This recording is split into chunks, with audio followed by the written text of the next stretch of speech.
It is exactly 9 p.m. East African time. Many thanks for joining us from wherever you're watching from. My name is John Matava. Our sign language interpreter tonight is Felista Adundo. We have a lot for you tonight, including an update on the ongoing floods in the country. That and much more will be coming to you. But first, the highlights.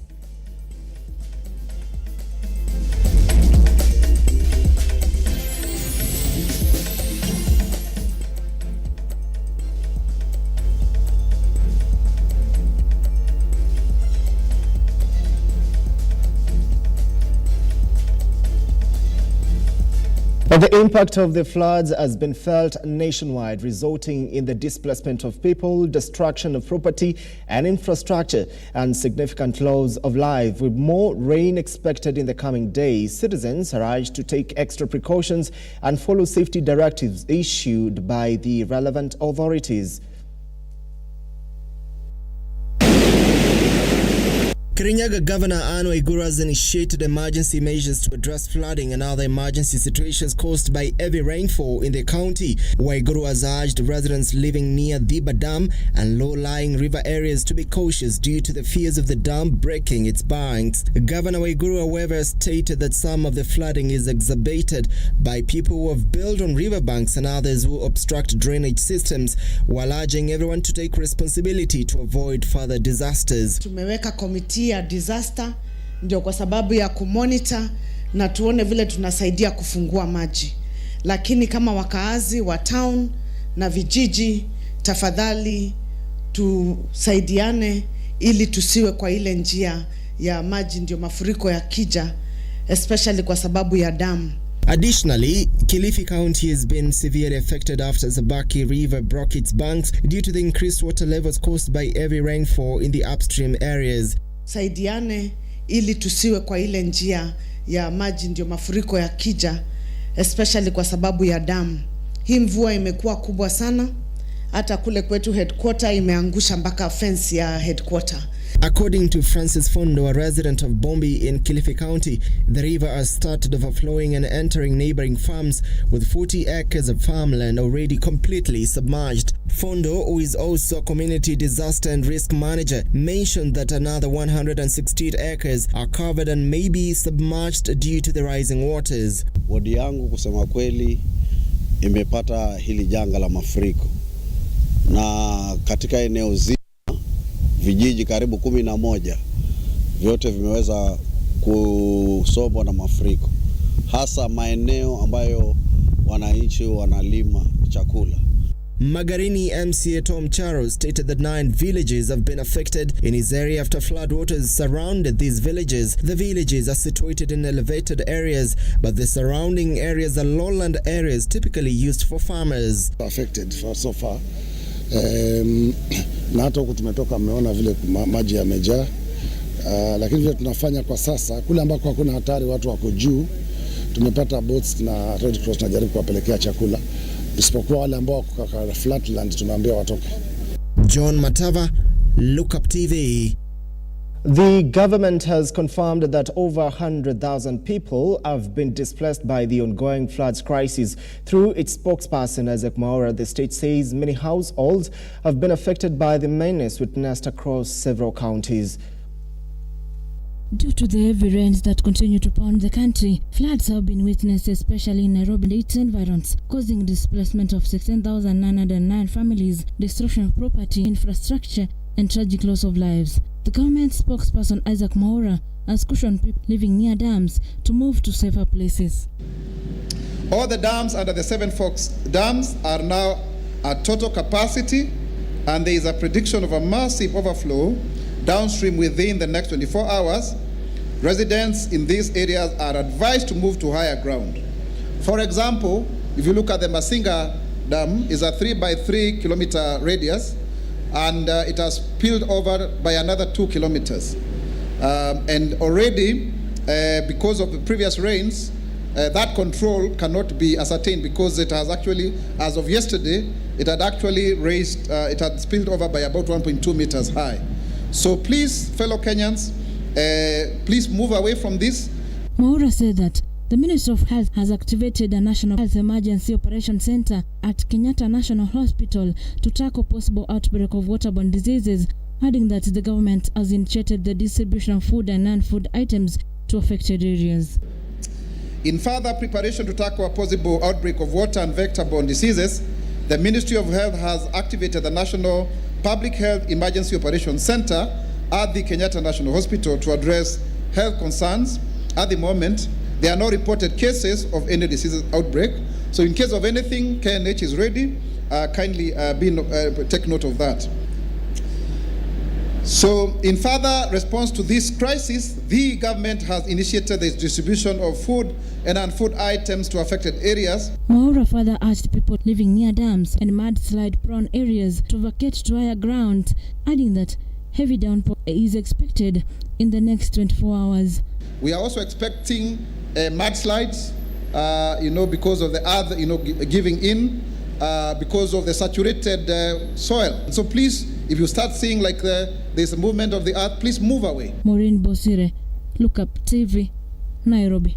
Thanks, Maureen Bosire. Deputy President Rigathi Gachagua is taking a keen interest in the development of Nairobi County as the national government intensifies efforts to ensure the city regains its glory. Speaking on Saturday at a fundraiser for Lang'ata constituency's Women Empowerment Program at Nyayo Stadium, Nairobi, the DP said the city is too important to be left without deserving services. This comes as different factions point out leadership luxury in the responding to some Nairobi's residents' concerns.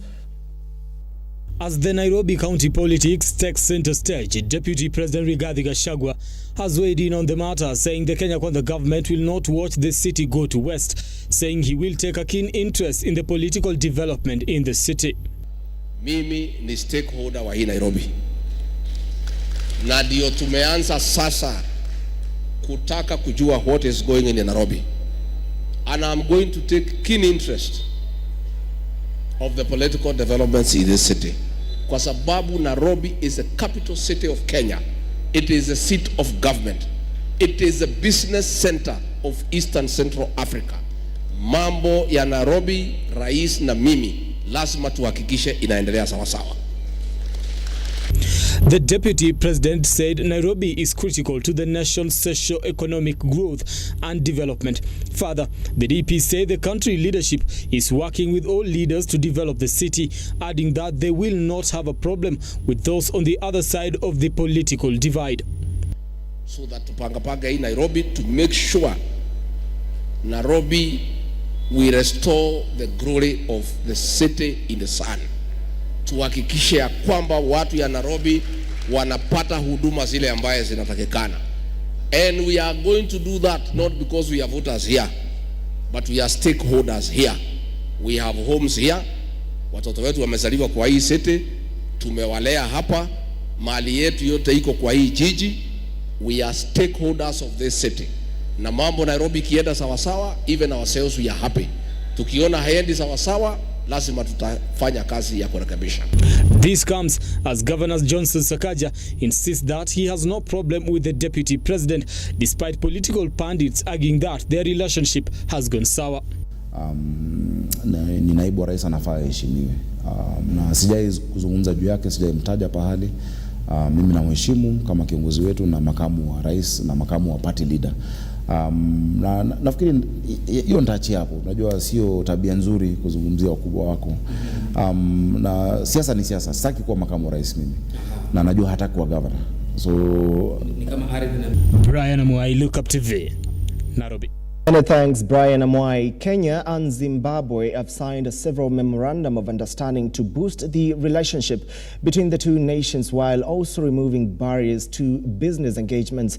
President RUTO, while urging African heads of state to come up with a framework to strengthen the continent, say on development matters internationally, used the occasion to drum up support for the opposition leader Raila Odinga's African Union Commission candidacy. Your Excellency, Kenya is seeking Zimbabwe's support, having presented its candidate for the AU Commission Chair for 2025-2028. To thank you, Mr. President, for your positive consideration of this matter, and I promise that we will work together towards a better Africa for all of us. To enable free movement of goods, services, and people, it is necessary for us to eliminate barriers that have been erected by restrictions on immigration and requirements of unnecessary travel documents, including visas. And that is why Kenya has removed all visa requirements for the people of Zimbabwe who want to visit Kenya. Africa is so endowed with resources that if we collaborate, we can help each other develop with our own domestic resources. We need to identify quick wins to capitalize on opportunities and have increased economic engagement to scale up trade and investment between our two nations. Police officers from the Kiambaa constituency in Gashia village have arrested more than 30 people for selling alcohol during inappropriate times, as well as operating without license, which is against the law. This comes after frequent complaints from the residents. Shamila Baraza with the details.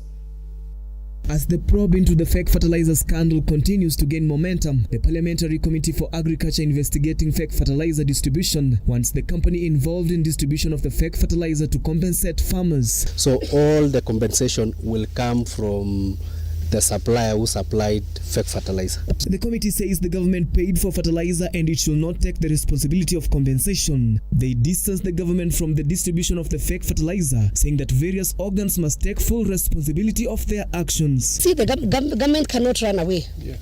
And seasons don't wait. As we investigate, as we are saying we are guilty or not guilty.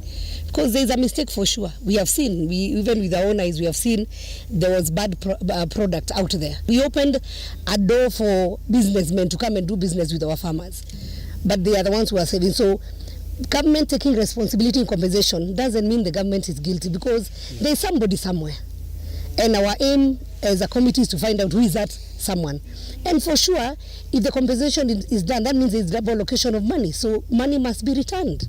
That's why we said we also want to follow on accountability. The committee now wants proper investigation done, and those found guilty of distributing the fake fertilizer forced to pay by deducting the balance of money owed by the government. And we have information that not all the money had been paid. So what we are doing, what the government will be doing is that they will reroute. They will route all the money they had not paid from the supplier, so that they can be able to compensate the farmers. So supply of various types of fertilizer, National Cereals and Produce Board must be able to synchronize. During the planting season, it must be having adequate stocks of planting fertilizer, and during a season like now, it must be having adequate stocks of top dressing fertilizer. Onesmus Msonye, Lookuptv. Police officers from the Kiambaa constituency in Gashia village have arrested more than 30 people for selling alcohol during inappropriate times, as well as operating without license, which is against the law. This comes after frequent complaints from the residents. Shamila Baraza with the details. As the government is working tirelessly to curb the menace of illicit brew in the country, more than 30 people in Gashia village have been arrested by police for violating rules that was put in place by the government to fight illicit beer. After having learned got a lot of information that there's a club within this area by the name Paradiso, which is operating throughout the day. And it's not the first time. I think our officers have come before and they found it. So when we came, actually, this place was open. We entered inside and we found more than 30 youth who are drinking here. They are drinking alcohol. These are spirits. We checked everything in the counter is not licensed. A According to the Deputy County Commissioner in the region, Geoffrey Terragon, the officers were able to carry the alcohol from the Paradiso bar and took it to the government laboratory for examination in order to be sure if it is illegal liquor or not, since they were operating without a license. The alcohol they are selling here in an unlicensed premise, we are not sure whether it is actually compliant. We don't know whether it is counterfeit because they don't have a license.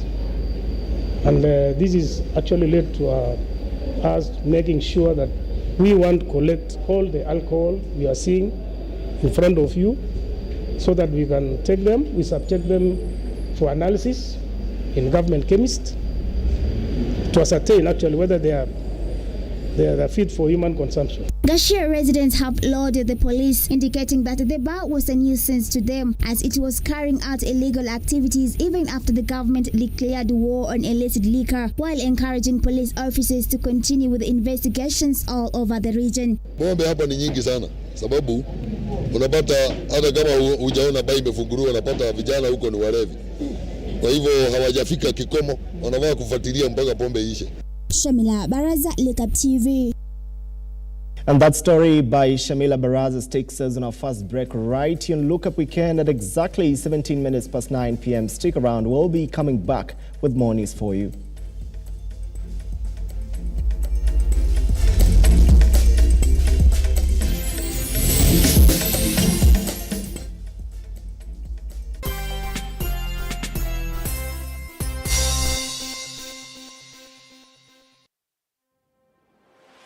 Come, let us show you place spot to build your dream home in Baraka Garden, situated just 5.4 kilometers from Blue Post Junction along the Thika Gatura Road. Place finest with secure gated community, maji na stima iko on site. Usitans na stories za title deeds ziko ready. Plus, flexible payment plans and financing options. Pay 30% and clear the rest in installments. Get in touch, twende site visit. For more information, contact 0794 333 222 or 0722 668 700 or visit our website www.mahasibuhousing.co.ke. Experience the beauty of Baraka Gardens today.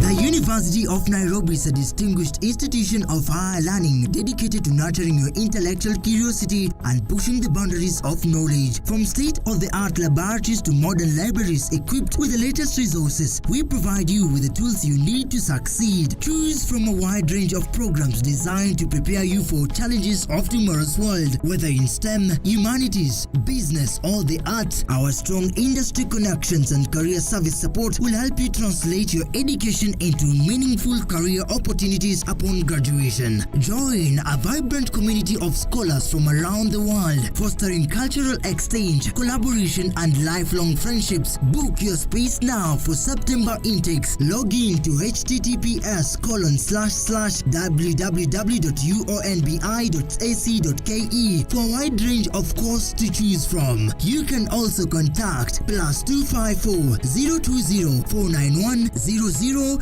or email us at pr@ounbi.ac.ke.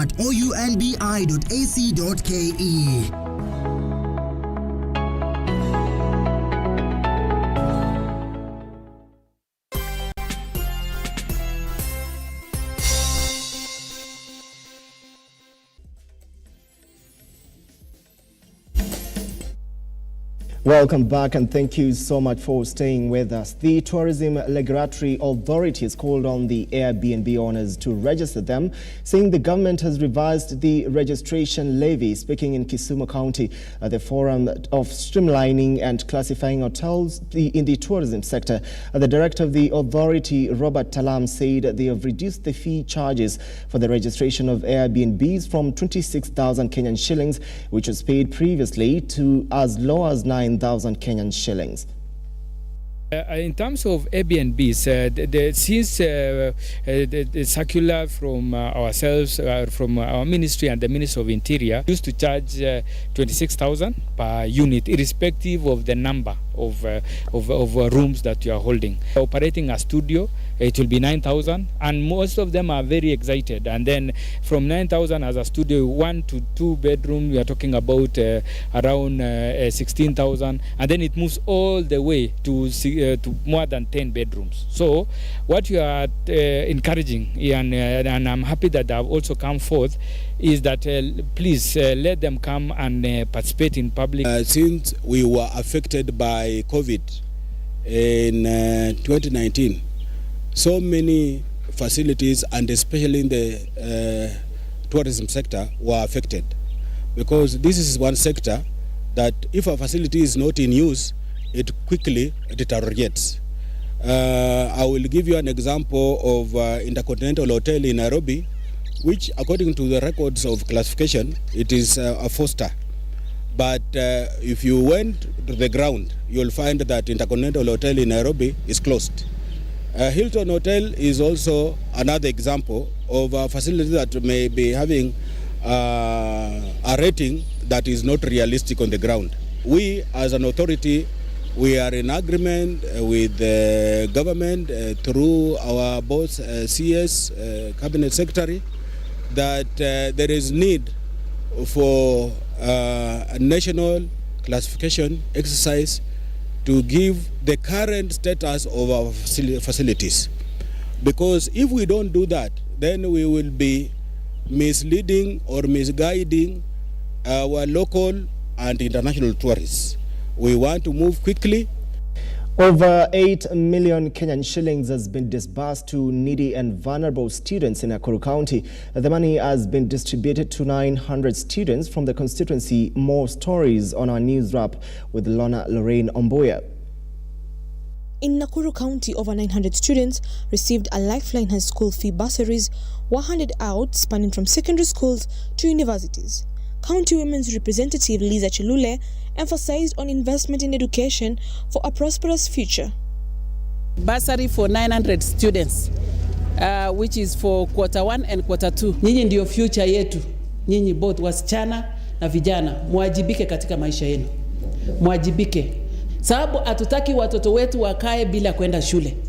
And you know, education is the only equalizer. In Kisii County's Basibo Itangare ward, residents flocked to the ward office eager for their county bursaries checks. First, with disappointment due to the ward office employees' absence, the community demanded swift action from Governor Simba Arati to address the issue. Sasa usuni ni kwamba Jumatatu shule inafunguliwa. Gavana tunauliza, tutachukuacha watoto shule? Ulituambia utatupea hiyo cheki tuchukulie watoto shule. Sasa tutafanyaje gaki gavana? Tuone huruma gaki utusaidie. Hatuna pesa ya kurudisha watoto shule. Tusaidie. With the second term looming, concerns arise in Bungoma County as reports reveal subjects left untaught last semester due to children's rights activist John Mukenya urges both county and national government to implement strategies ensuring every child receives a quality education. Teachers not being enough. Children here have said that there are some subjects that they have not learned in their schools since the term started, and now they are starting the second term. They are worried if they are actually going now to catch up with the syllabus. Lorraine Ombuya, Lookuptv.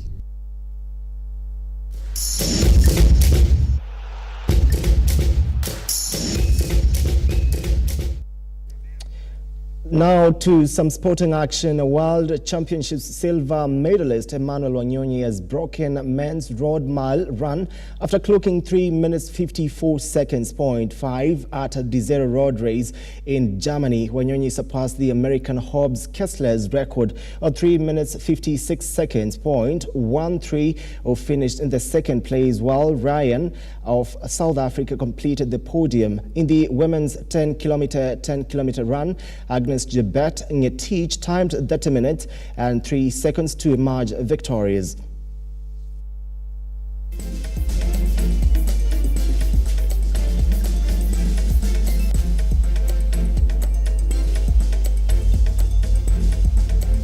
Mozartbet Cup defending champions Kakamega Homeboys have been edged out of this year's Mozartbet Cup competition after losing 1-0 to Bernard Mwalala side KCB. Danson Namasaka scored the only goal of the match in the 7th minute to send the Bankers into the semi-finals.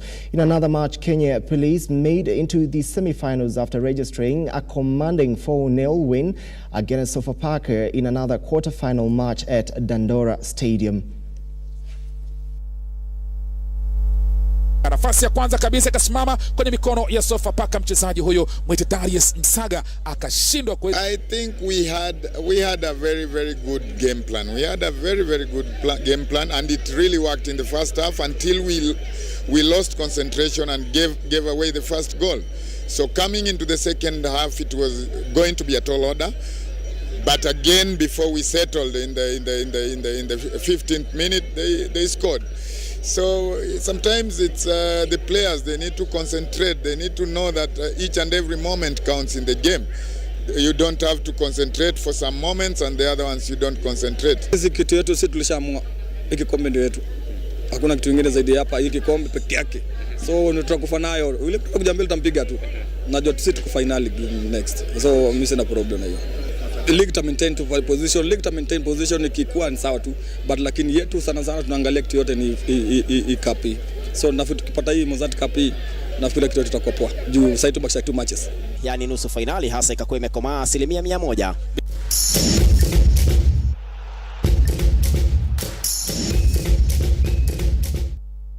Right, 27 minutes past 9 p.m. Many thanks for watching, and those that made this bulletin a success, we are saying many thanks. My name is John Matavos, and language interpreter is Felista Adundo. Please do have a very fantastic weekend.